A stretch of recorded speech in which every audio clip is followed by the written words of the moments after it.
Once upon a time, not so long ago,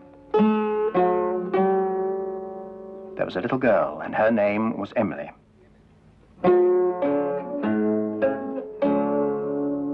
And she had a shop. There it is. It was rather an unusual shop because it didn't sell anything. You see, everything in that shop window was a thing that somebody had once lost, and Emily had found, and brought home to Bagpuss. Emily's cat, Bagpuss. The most important, the most beautiful, the most magical, saggy old cloth cat in the whole wide world.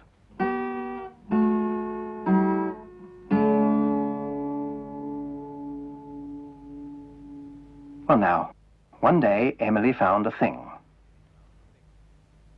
And she brought it back to the shop and put it down in front of Bagpuss, who was in the shop window, fast asleep as usual. But then Emily said some magic words. Bagpuss, dear Bagpuss, old fat furry cat puss, wake up and look at this thing that I bring. Wake up, be bright, be golden and light. Bagpuss, oh hear what I sing.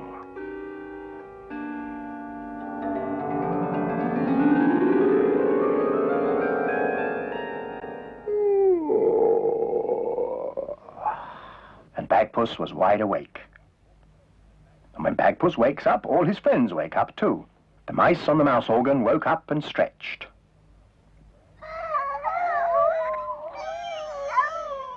Madeleine, the rag doll.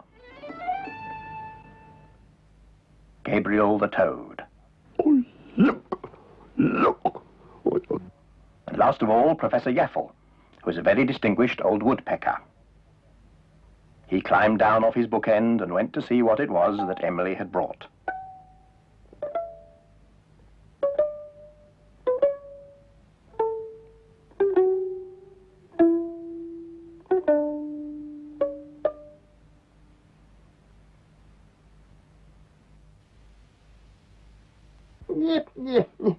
That is nothing but a rotten old bottle.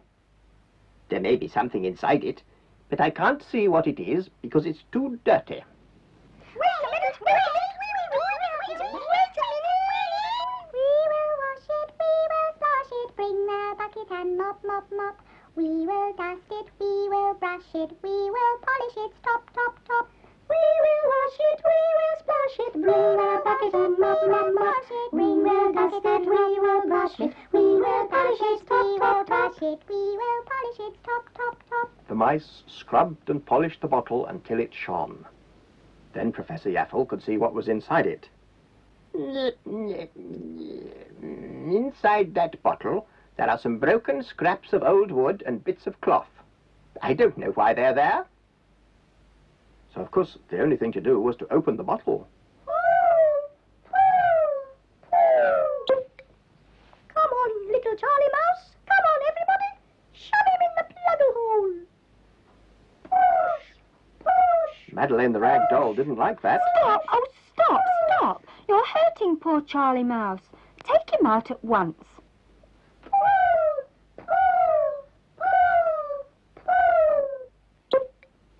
That's right. Now, all you have to do is turn the bottle upside down. Then the things will just fall out.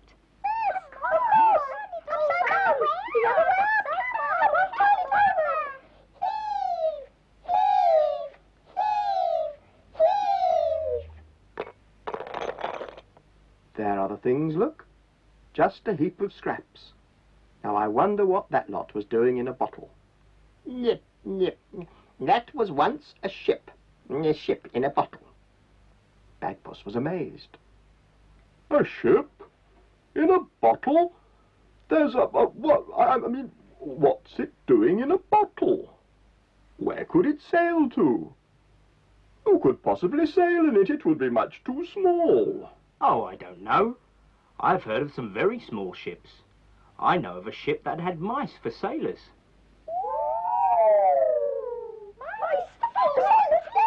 All right, all right.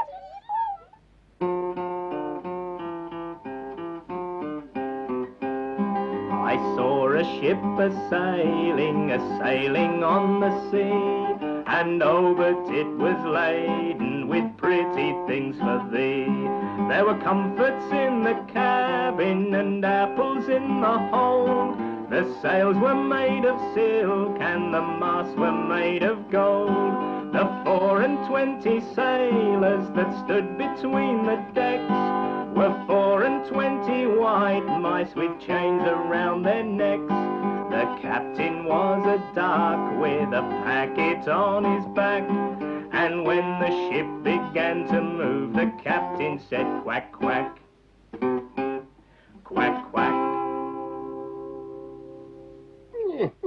What a silly song. No, it's not a silly song. It's a nice song. My sailors nice song. Well, I think it's a silly song. It doesn't even make sense.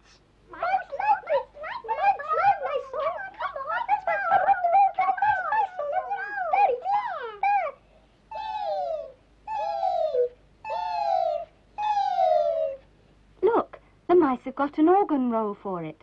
Let's sing it again. The marvelous mechanical mouse organ.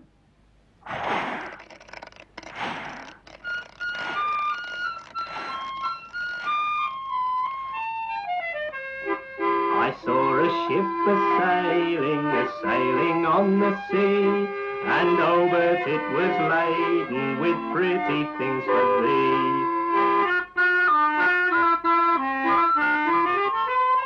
There were comfits in the cabin and apples in the hold. The sails were made of silk and the masts were made of gold. The 24 sailors that stood between the decks were 24 white mice with chains around their necks.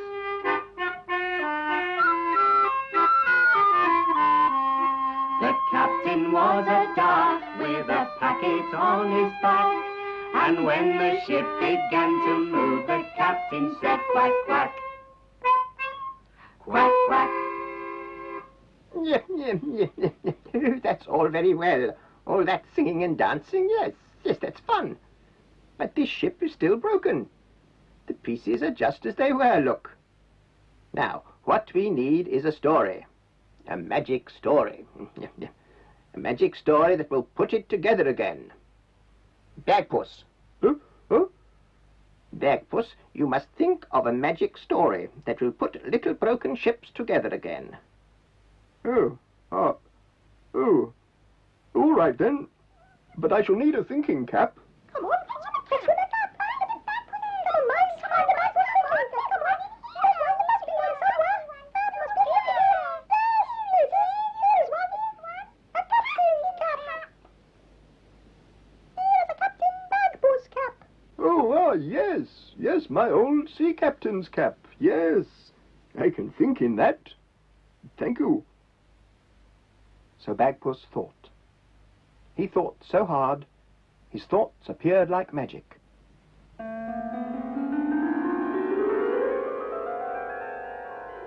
Ah, yes. I remember a story. It all happened a long time ago, when I was a sea captain and sailed the 7 seas. I steered my stout 2-masted ship before the western breeze. One day, the breeze forgot to blow. The sea was still, the day was fine. Without a wind we could not go, so I fetched up my rod and line and settled down to fish. Yes, well, there was nothing else to do, you know. When the wind doesn't blow, the ship doesn't go. But I was Captain Bagpuss. I knew the thing to do. I tied a pearl to the end of the string and baited it with glue. That way I caught a mermaid.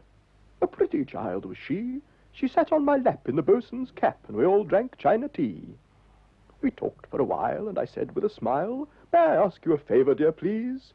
If I give you this pearl, will you be a good girl and send us a westerly breeze?" "Delighted," she cried, and jumped over the side, and she dived with a flick of her tail. But the breeze that she sent was not quite what we meant, for she sent us a terrible gale. The poor ship was tossed, and some pieces got lost, and the wind blew away our best sail. And then came a thump and a crash and a bump, just as if we had tripped over a whale. It wasn't, of course, it was something far worse. we had hit this great island of rocks, and our ship was all smashed and we were all dashed on the shore without any dry socks. The storm ended at last, and the mermaid came past, and she said she was ever so sorry, but it wasn't too tragic, she'd do some more magic, and we would have no need to worry. Then all of the mermaids, for miles all around, went diving and swimming until they had found every piece of our ship from the keel to the tip, and laid them all out in a heap on the ground. Then the mermaids began a most beautiful song, and the song they were singing was magic and strong. The effect was unusual but true, for the pieces of ship began to jump and to skip, and soon they were dancing and waltzing and prancing and twirling and whirling and squeaking and creaking and stringing and ringing and fitting together in time with the measure, till when it was ended the whole thing was mended. The ship was as perfect as new. Did the magic work? There was the ship beside the bottle, quite perfect. It had been mended by Bagpuss's magic story. All they had to do now was put it back in its bottle, and the whole thing would be as good as the day it was made. Hi, just a minute. That ship's too tall. That would never go through the neck of that bottle. No, too tall, too small, Yep. It's perfectly simple. Ships in bottles have folding masts. You fold the masts flat, and then, after the ship is in the bottle, you pull the masts up with a piece of cotton, which is part of the rigging. Oh, so that's how they put ships into bottles. What a clever old bird that woodpecker is. Of course. Now, come on, mice. Fold the masts carefully. That's right. Now, into the bottle with it. Good. Now, very gently, pull on the cotton. Gently. That's right. Now, all we need is a dab of glue on the front of the ship to fix the cotton. Yep. How are you going to do that? Come on, join us now. Come on, give us glue. That's right. Very good. Now put in the cork, and it's done. Push.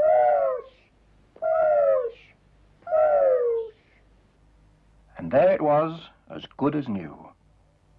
The mice dragged the bottle to the front of the window and left it there, so that if the person it really belonged to should happen to come past, they would see it there and come in to collect it. And so their work was done.